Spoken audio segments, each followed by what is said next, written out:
Bonjour les amis, il en rêvait de cet entretien. Jean-Jacques Bourdin, il voulait se farcir le professeur Raoult. C'était pas juste. Le professeur, il avait répondu aux questions de Ruth Elkrief, il avait répondu aux questions d'Apolline de Malherbe, qui s'était déplacée à Marseille pour le voir. Hein.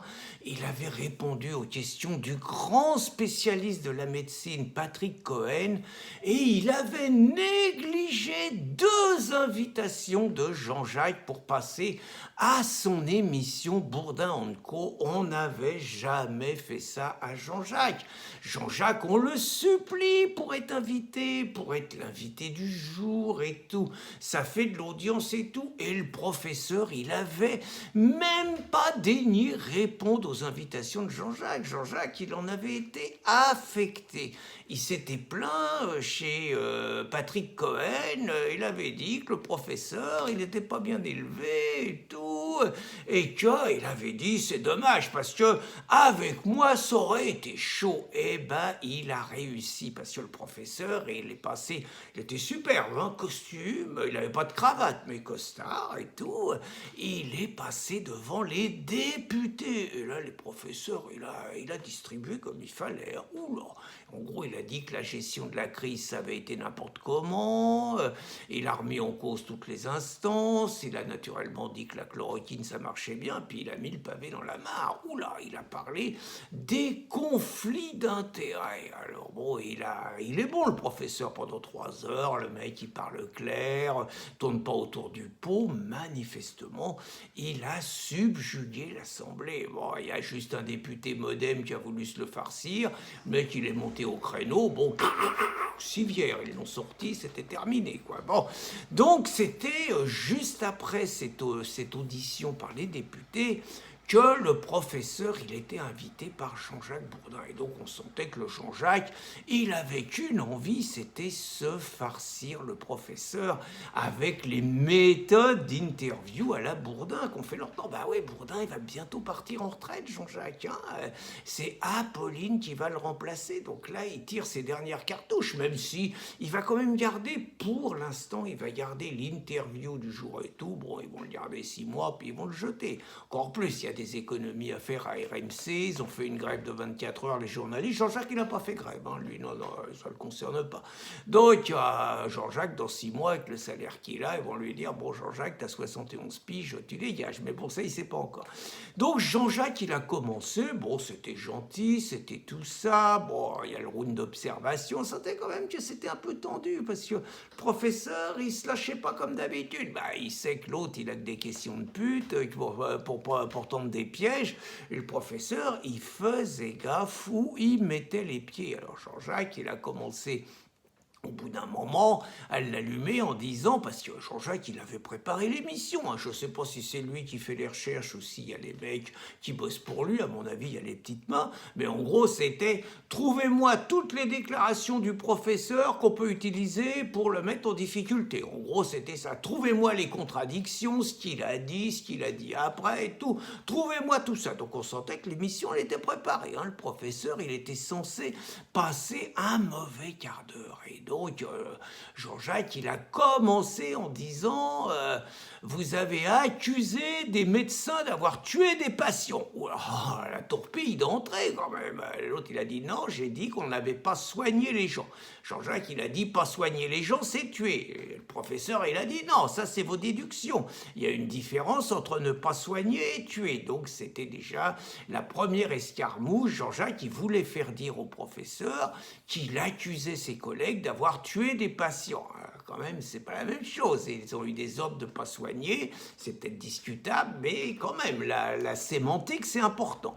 Et puis après, Jean-Jacques, il avait préparé ses torpilles, il avait dit « Vous avez dit à Paris, on comptait les morts, moi je comptais le positif. » Et le professeur, il a dit « Bah oui, il a donné les chiffres et tout. » Et Jean-Jacques, là, très péremptoire, parce que le professeur, au bout d'un moment, on sentait que la pression montait, quoi. Vous savez, c'est une mêlée, on sent qu'il va y avoir une patate qui va partir sous la mêlée, et qu'il y en a un qui va rester les bras en croix. Ça a commencé à être un peu ça, quoi. Donc Jean-Jacques, il commençait donc à énerver le professeur, et le professeur lui a dit qu'il était bien gentil, mais qu'à Marseille, tout le monde l'appréciait, il était populaire parce que tout le monde savait ce qu'il avait fait. Et là, Jean-Jacques, péremptoire, il a dit « C'est pas la popularité qui soigne Didier Raoult ». Ouh là, le professeur, il a pas du tout aimé. Il a dit « C'est moi qui soigne, pas vous ». Et il a allumé Jean-Jacques, il a dit « Vous avez guéri combien de personnes dans votre vie? Vous avez soigné combien de personnes dans votre vie? C'est pas vous qui allez m'expliquer la médecine, calmez-vous ». Et donc, Jean-Jacques, il a dit « Je suis calme », et le professeur, il a dit « Alors, m'expliquez pas la médecine ».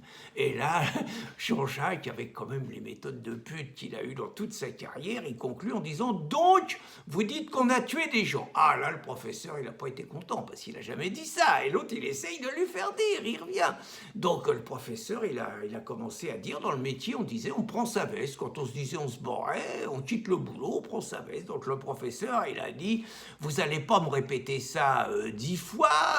Si vous continuez, je vais me lever ou m'en aller ». Jean-Jacques, il a dit « Ça serait une erreur ». Le professeur, il a dit « Je me fiche de vous ». Et Bourdin, il a dit « Je me fous de vous ». Entre nous, c'était du viril. Hein. Les mecs, 68 ans le professeur, Jean-Jacques 71, du viril, du gaulois quand même. Bon, pas tout à fait dans le même camp. Il y en a quand même un qui sert la soupe au système et l'autre qui ne l'a pas servi du tout.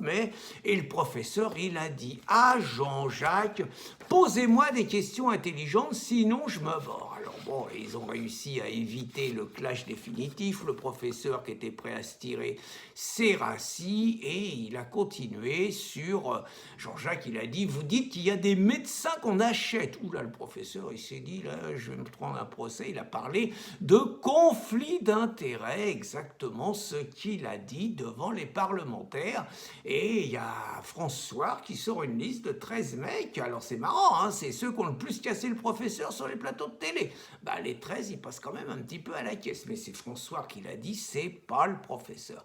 Et Jean-Jacques, il a toujours la question vacharde qui, pour terminer un entretien et laisser l'invité sur une situation un peu défavorable, un peu sur la défensive. Et donc, il a demandé au professeur en lui disant « Est-ce que vous allez faire de la politique ?» Le professeur a dit « J'ai 68 piges, je fais de la médecine depuis toujours, c'est pas à 68 ans que je vais changer de travail. » Et là, tout de suite, il dit « Pour qui vous avez voté au présidentiel ?» Oh la vache, la question quand même vacharde, enfin la question indiscrète, inquisitrice, hors sujet, quoi. Le prof, il a quand même du métier. Le prof, il a dit « C'est ma vie privée et ça vous regarde pas. » Et ils se sont quittés là-dessus. Vous pouvez penser que c'était terminé, mais oulala, sur les réseaux sociaux, ça y a été. Et le Jean-Jacques, il s'est fait, il voulait se farcir le professeur, mais c'est lui qu'on prend plein la gueule dans les réseaux sociaux. Il se fait quand même fortement critiquer pour le ton inquisitoire qu'il a utilisé, pour la manière dont il s'est adressé à Raoult, comme si, en gros, il voulait utiliser son aura pour descendre dans l'estime des Français, un mec qui est adoré des Français.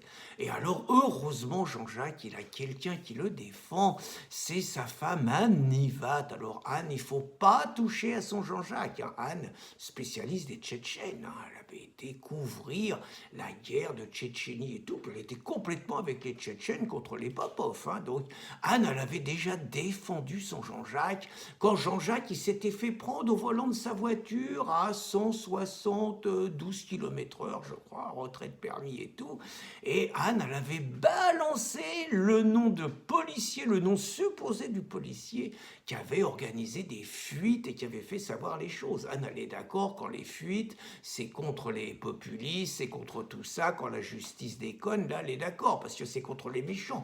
Mais contre son Jean-Jacques, ça va pas. Et Anne, elle est ressortie du bois et elle a allumé le professeur en disant que, en gros, c'était un lâche, c'était un minable et que Jean-Jacques, il l'avait étrillé. Le problème, c'est que les réseaux sociaux, ils disent pas ça. Les réseaux sociaux, ils disent que Jean-Jacques Bourdin, il voulait se farcir le professeur Raoult et qu'il a raté son coup.